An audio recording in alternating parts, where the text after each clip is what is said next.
cover it. Let's begin.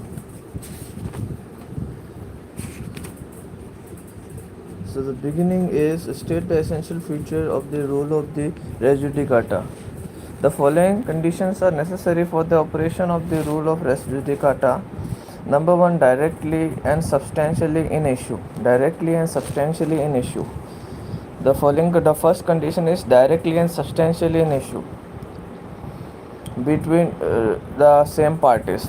Parties must be same. Parties must be same between under the same title. Title must be same. Parties must be same. Title must be same. Issue must be directly and substantially. Issue there is a directly and substantially in issue. Directly in issue and substantially in issue. Directly in issue and substantially in issue. Competent court. Court must be competent. Finally decided. The matter must be finally decided. Directly and substantially an issue. It is of the essence of this section that the matter must be directly and substantially an issue between the parties. The matter will be said to be direct by and substantially an issue if it was alleged by one party and denied or admitted either expressly or impliedly by the other.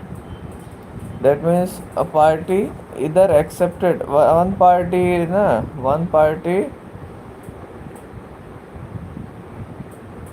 alleged by one party a matter which is said to be directly alleged by directly an issue. When a matter is said to be directly an issue or substantially an issue if condition was it was alleged by one party. The matter was alleged by one party and denied or admitted or either expressly or implied by other party. If A sues B for rent and defense of B is that no rent is due, then this would be a matter directly or substantially an issue. There must be a accusation or allegation by one party. If the matter is alleged by one party and denied by other party or admitted by either party expressly or impliedly by other, it means that the matter must be collaterally or incidentally in issue. Number two, between the same parties, it is not necessary under this section that the parties should be common. All that is required under this section is that the issue should be between the same parties or between parties under whom they or any of them claim.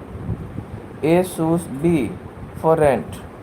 B says that M and not A is the owner. A sues B for rent. There is a case filed by A against B. B has defense. B took the defense that M not A is the owner. M is the owner. A is not the owner. Court has held that A has failed to prove his title. Court gave the decision that A has failed to prove his title. A sues B and M for declaration of his title. The suit is not barred because parties in both the suits are not the same. The matter is same and the issue is directly and substantially an issue under the same title. Competent court is there. Finally decided case was there, but the parties has changed. Now M has been added. That's why we cannot res judicata cannot be applied in this case. To press into service the doctrine of res judicata or estoppel by record.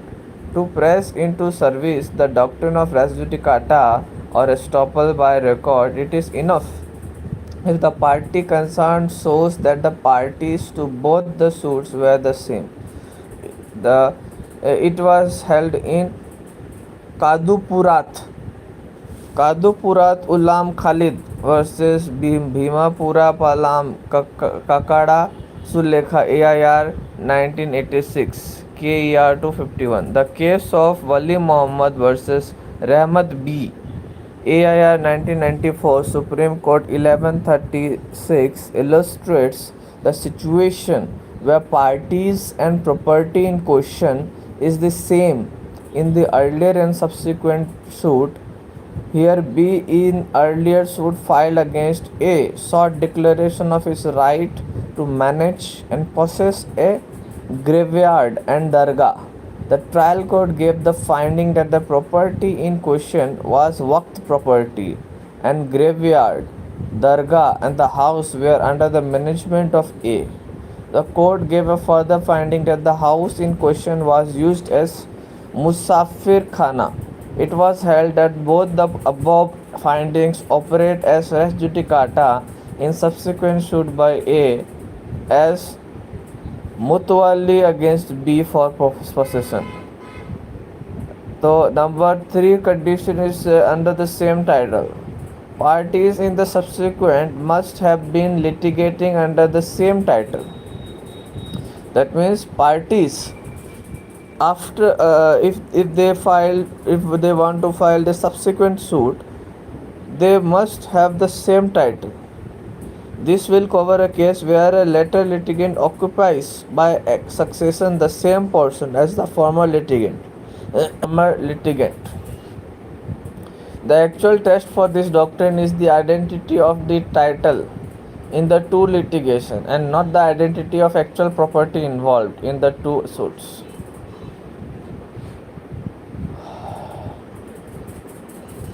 Competent court. Before the introduction of explanation 8 into section 11, the word competent to try such subsequent suit were consistently interpreted to mean that it must refer to the pecuniary jurisdiction of the earlier court to try the subsequent suit at the time when the first suit was brought. Mere competency to try the issue raised in the subsequent suit was not enough. A decree in a previous suit would not operate as res judicata unless the judge by whom it was made had jurisdiction to try and decide not that particular suit but also the subsequent suit itself in which the issue is subsequently raised. So the earlier decree of the court of limited jurisdiction would not operate as res judicata when the same issue is directly and substantially in issue. That means limited jurisdiction वाला court का जो decree है वो race judicata के तौर पर काम नहीं करेगा जब सेम इशू डायरेक्टली या सब्सटेंशियली इशू में है. In the latter suit filed in a court of unlimited jurisdiction it was to remove this anomaly that explanation 8 was appended to section 11 by amendment in 1976. The explanation provides that an issue heard and finally decided by a court of limited jurisdiction competent to decide such issue shall operate as res judicata in a subsequent suit.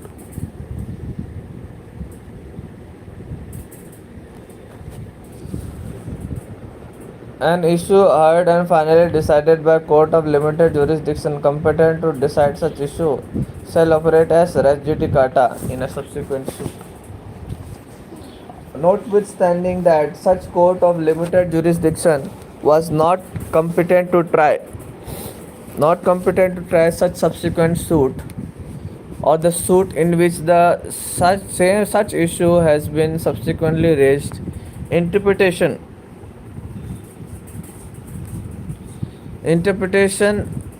uh,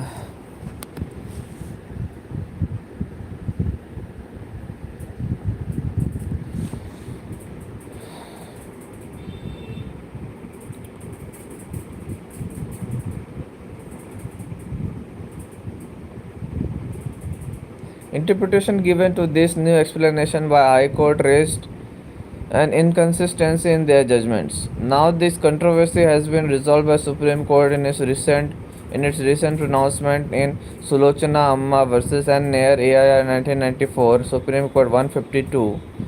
In the instant case, the court has preferred views of Kerala, Odisha and Madras High Courts, which had given a broader interpretation to the provision. The interpretation given by Calcutta High Court, taking a very narrow view, limiting the scope of the explanation, was rejected. The Supreme Court has stated that Section 11 is to be read in combination and harmony with Explanation 8 That means section 11 is to be read in combination and harmony with explanation 8. In other conditions of res judicata, if the other conditions of res judicata are fulfilled, the decision on an issue is a formal suit. In a formal suit decided by any court, be it either of limited pecuniary jurisdiction or of special jurisdiction like insolvency court, probate court, land acquisition court, rent controller, revenue tribunal, etc.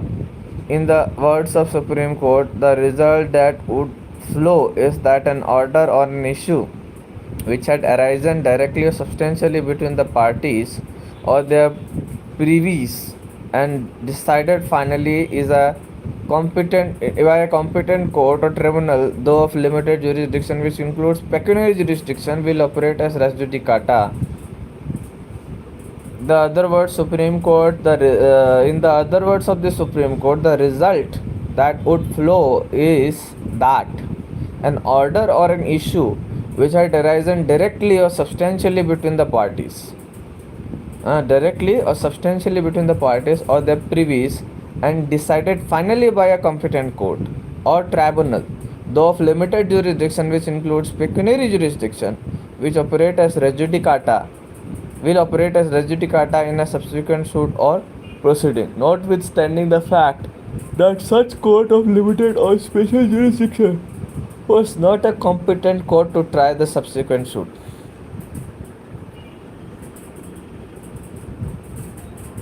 The principle that res judicata applies to two stages in the same litigation. Principle of res judicata applies to two stages in the same litigation. Applied to two stages in the same litigation would apply between the stages in the same litigation to this extent that the same court, whether the trial court or a higher court, having at an earlier stage decided a matter in any way, would not allow the parties to re-agitate the same matter again at a subsequent stage of this same proceeding. But where a application dismissed has been for non-prosecution without consideration of the merits, it has been held that a second application is not barred by res judicata. Principle that res judicata applies to two stages in the same litigation would apply between the stages in the same litigation to the extent that the same court, whether the trial court or higher court, having at an earlier stage decided a matter in any way, would not allow the parties to re-agitate the matter again at a subsequent stage of the same proceeding. But where a application dismissed has been for non-prosecution without consideration of the merits, it has been held that a second application is not barred by res judicata. It was held in Pramod Ranjan versus Nirapada Monday 1980 CL 181. Finally decided. The matter must have been finally decided by court of competent jurisdiction. According to this section, any matter should have been heard and finally decided by court, and therefore that section does not apply to a consent decree. No doubt it would be open to a court not to decide all the issues which may arise on the pleading, but if it finds that the plaint on the face of it is barred by any law, if the final decision in any matter in issue between the parties is based by a court on its decision on more than one point, each of which